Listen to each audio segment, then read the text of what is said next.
Esta noche, en Sin Censura, para hablar largo y tendido, en exclusiva, en nuestros estudios, la consejera presidente del INE, Guadalupe Tadei, y me da mucho gusto que se haya concretado por fin este diálogo que, le advierto, va a ser intenso.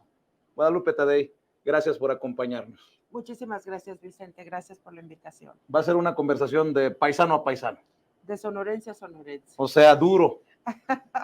Duro. Al estilo de Vicente. Ah, bueno. ¿Cómo le va? Muy bien, afortunadamente, con mucho trabajo, con mucho que hacer, con muchos proyectos y programas que están caminando dentro del instituto, que no se ven, pero que todos los días avanzan. Le pregunto que cómo le va porque advierto que la guerra sucia anda con todo contra Guadalupe Tadei después de la partida de personajes que tienen nombre y apellido y que hemos sido aquí muy críticos de ellos, Lorenzo Córdoba y Ciro Murayama. Hay una guerra sucia contra el INE que encabeza Guadalupe Tadei.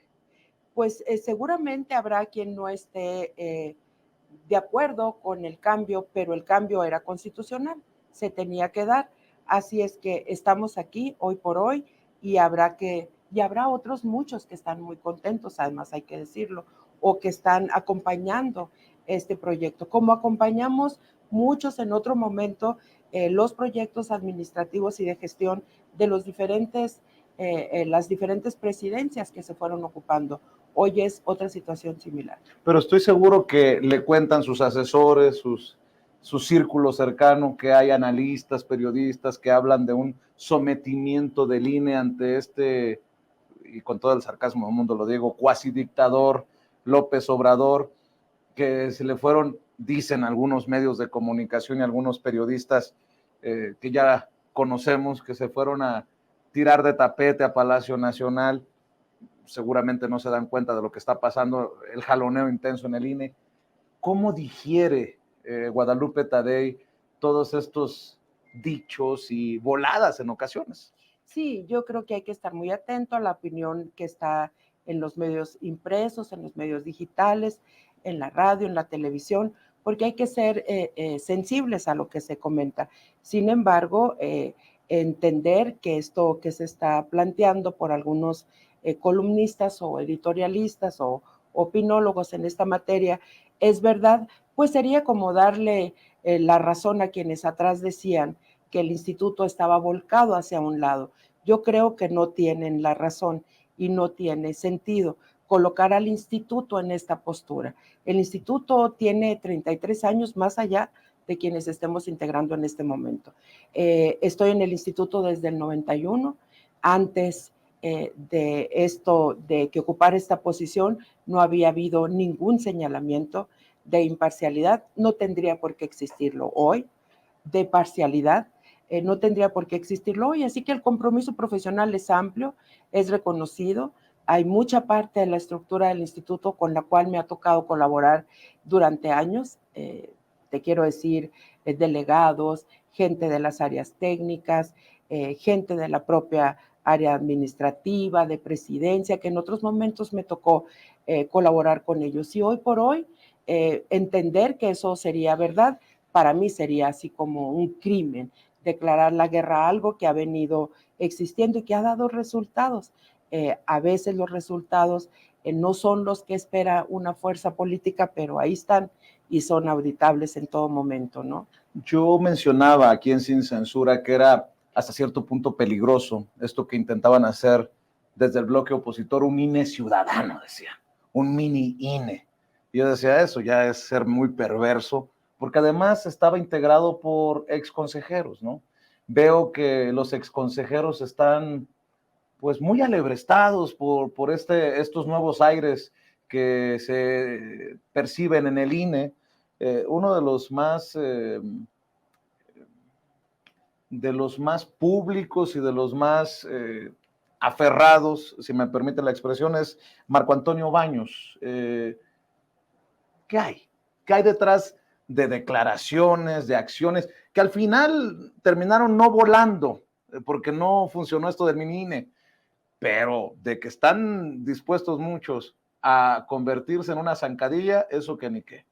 Sí, Vicente, yo primero debo de decir que me da mucho gusto que hayan recapitulado que hayan recapacitado, que hayan reflexionado que no se le podía llamar mini INE. Y cambiaron toda su tónica y su discurso. Y sí, estoy pendiente y atenta a lo que sucede en un modelo de participación política y en el otro modelo de participación política que había iniciado con anterioridad.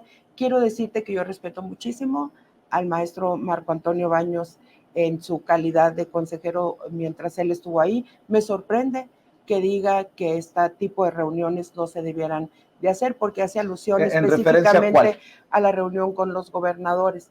Digo, si alguien fue un hombre preocupado por tener una relación cercana con todos los gobernadores del país, pues es justamente el consejero Marco Antonio Baños, y lo hizo durante toda su gestión, lo cual es de aplaudirse.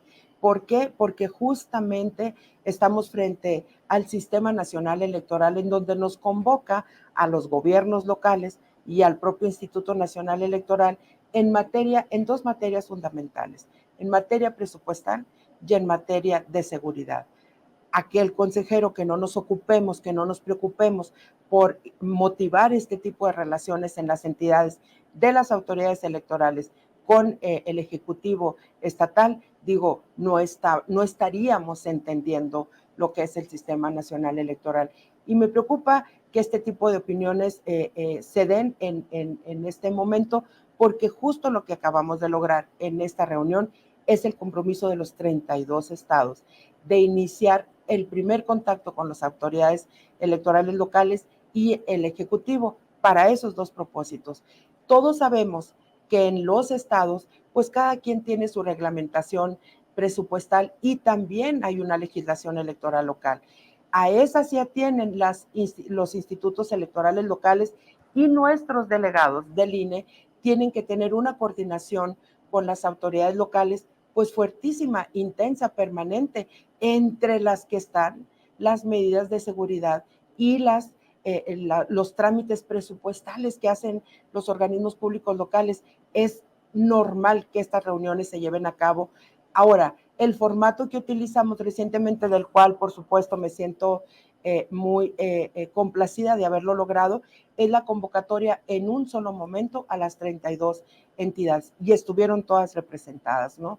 En tiempos pasados se hacían recorridos por las entidades para ver este tipo de asuntos. Hoy, en un solo evento, tuvimos el compromiso de las 32 entidades. Yo creo que eso es de lo que tenemos que estar hablando, lo que sí está haciendo bien el instituto, lo que sí está adelantando en tiempo y forma. No podemos dejar a la deriva el tema de la seguridad en las entidades, porque tampoco es atribución nuestra la seguridad. Tenemos percepciones, tenemos acciones que tomar, tenemos la responsabilidad de poner, por ejemplo, Vicente, la casilla única. En las entidades, a partir del 2014, ya no existe una casilla para la elección local y una casilla para la elección federal. ¿Cómo no ocuparte del tema cuando estamos ante la inminente concurrencia de todo el país en un proceso electoral?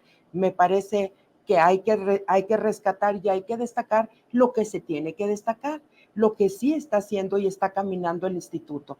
Y en eso ya caminamos, ya avanzamos, ya en próximos días estaremos teniendo las primeras reuniones en las entidades. Hay entidades en donde la situación presupuestal de los institutos electorales no es la más holgada. ¿Qué hablamos con los gobernadores? Hablamos de la corresponsabilidad que tenemos de llevar a buen puerto el proceso electoral que está próximo a ocurrir. No es solamente responsabilidad del instituto, aunque es el rector en materia de sistema electoral en nuestro país. Por eso se le denomina Sistema Nacional Electoral a partir del 2014. No hay para dónde hacernos, es algo que nos debe de ocupar. Preocupémonos cuando estas acciones no se lleven a cabo y dejemos a la deriva la coordinación entre el Instituto Nacional Electoral y los organismos públicos locales en esas dos materias.